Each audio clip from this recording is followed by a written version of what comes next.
Hey guys, in this video, I will show you how to make your YouTube Shorts video in CapCut PC. First, click on Ratio and change it to 9 by 16.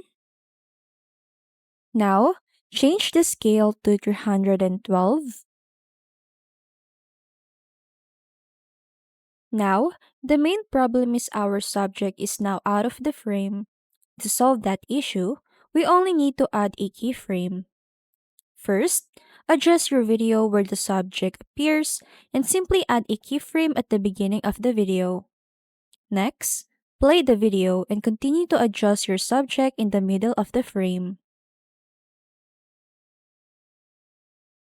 As you can see, CapCut automatically add a keyframe for you. You just have to adjust the position of the video. Do that until the end of your video.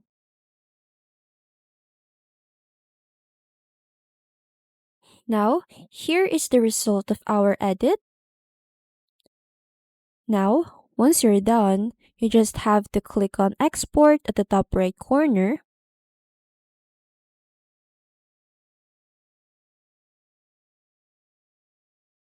And click on Export.